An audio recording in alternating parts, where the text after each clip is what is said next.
After a video was released by TMZ of Draymond Green absolutely decking Jordan Poole, and this happening presumably because of some trash talking that Jordan Poole did, not that Poole deserves the blame, but that seems to be what sparked the altercation. To me, it seems as though this altercation is in relation to a much bigger problem that exists with the Warriors. While everyone is talking about the chemistry issues that this punch might cause and what it means for the Warriors this year, what's more concerning for them going forward is what it means next year. Because when you look at the cap sheet and the players that this team has to pay, the Warriors might be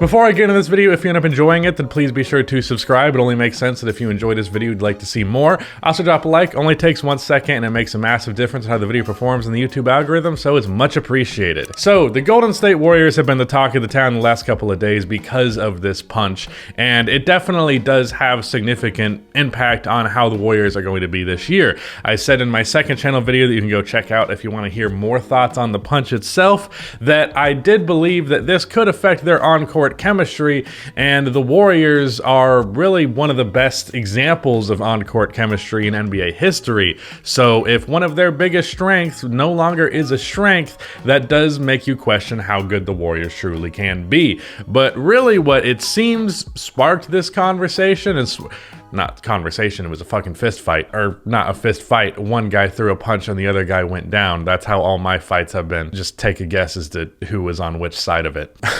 It seems as though, based on what most people are calling just a clutch sports propaganda that seemed to come out after this, that seemed to be pushed by Draymond Green specifically to make himself look better, the notion that Jordan Poole was talking trash to him and it specifically was related to money. That's the thing, is money might be a sore issue, especially for Draymond Green in his current position, because there are multiple players that the Warriors are going to have to pay this offseason, and Draymond Green could very well be the odd man out. Obviously, Jordan Poole is one of these people. He is up for a huge extension, and apparently, allegedly, according to Draymond Green, he's been talking about it. There's also Andrew Wiggins, who's not really going to get a max contract, I don't think, but he's going to get paid a hefty amount of money for sure.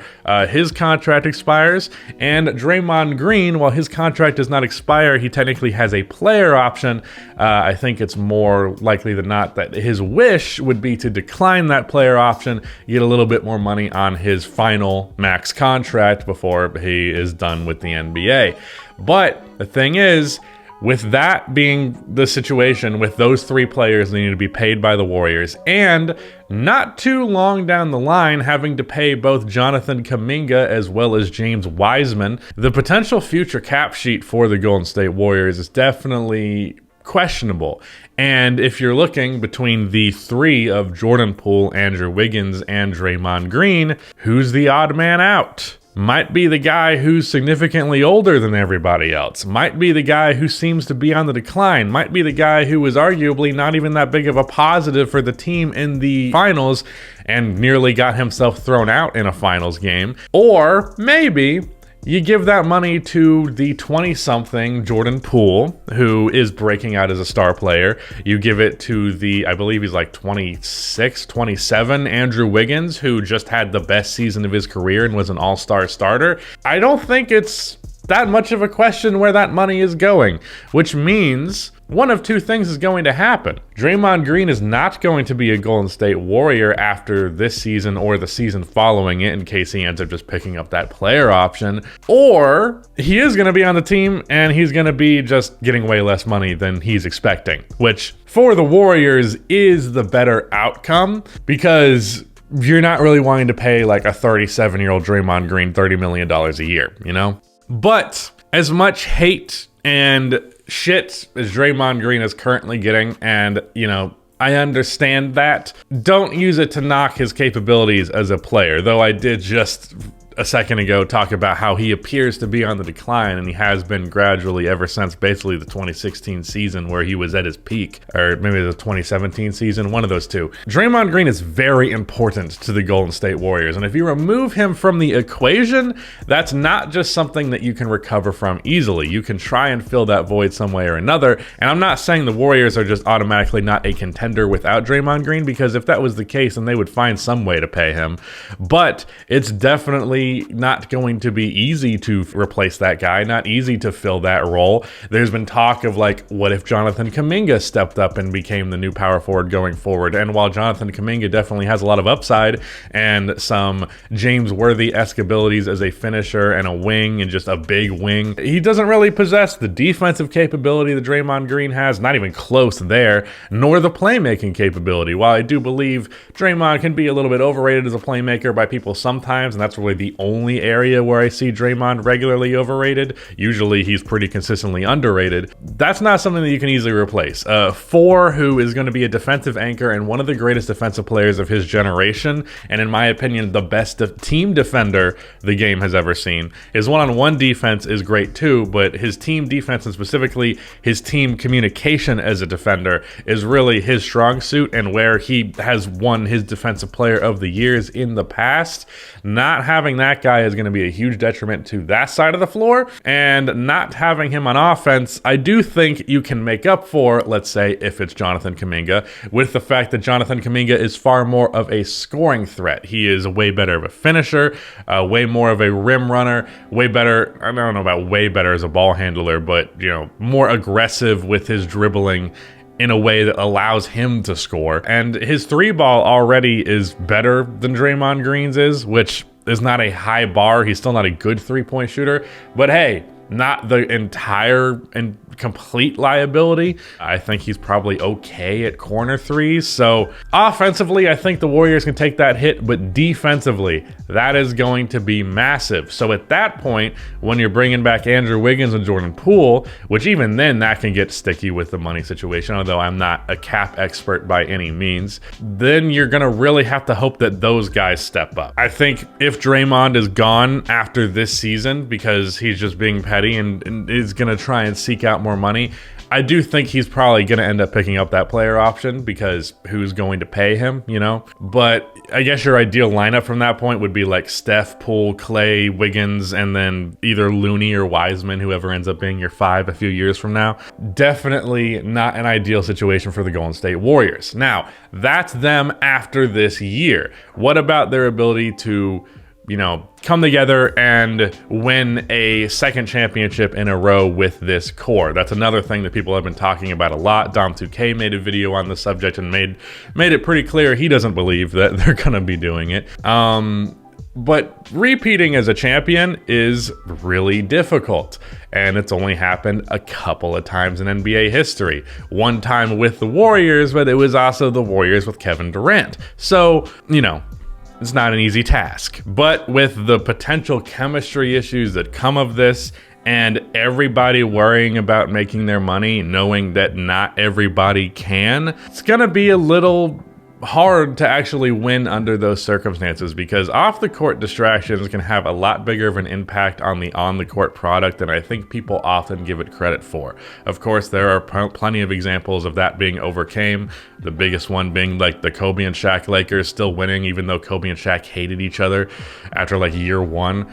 But in general, it's not an easy feat to win while you also have a lot of outside noise happening. There's going to be reporters in the locker room asking questions about contract situations. Of course, this thrown fist is going to be a storyline throughout the entire year. This is not something that's just going to go away. Like how is Draymond Green fitting in with the Warriors right now? Because it seems as though the Warriors as a whole, as a roster, based on reports, have entirely taken Jordan Poole's side of this equation. So There was a report that they said that it didn't even appear like the Draymond Green that they know, which to me, I'm like, Draymond Green's always been a hothead, but maybe there's a difference between him being a hothead and actually throwing a fist. But I digress. That is going to be something that people are talking about the entire damn year. So you have that outside distraction. You have the contract outside distraction. You have the actual potential internal conflict in the locker room. You have the fact that, as I mentioned, Draymond Green has been on the decline. Maybe Draymond Green doesn't end up getting paid because he's very clearly not the same anymore. So that's a consequence you have to deal with one way or the other, whether you have to pay him or not. Draymond Green not being there or Draymond Green just being significantly worse, that will matter.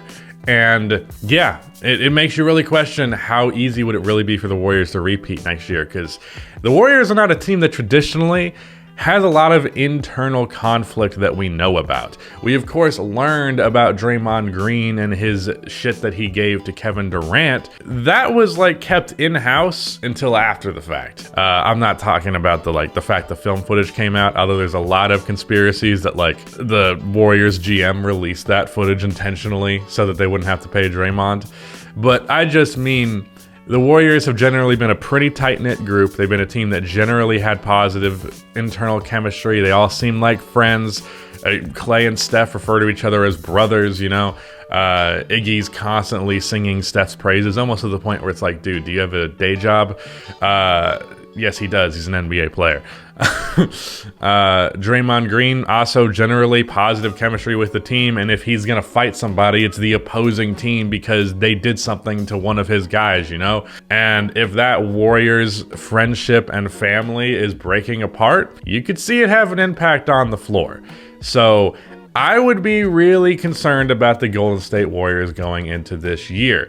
Ultimately, Steph Curry is Steph Curry, and it's a talented roster, and you can also hope for a leap from the likes of Wiseman and Kuminga and maybe even Moses Moody, because he's the rookie between him and Kuminga who got the least amount of opportunity. Kuminga seems a good bit better right now. Either way, the Warriors, while they do still have a lot of things going for them, it's also the first time in a long time, other than just when it was just Steph, you know, the first time when everybody's been healthy, where it seemed like there were outside factors that were going to play a role in how well they performed. And that's not normal for them. So keep an eye out for the Warriors. It's something to look at and something to see if it ends up being a problem. Maybe all of this actually does blow over and get swept under the rug and it's not a huge deal and they can move on from it. But the punch itself, the contract stuff, I'd be worried if I was a Warriors fan because this might be the end. But yeah, shout out to Rudy for editing this video, and goodbye.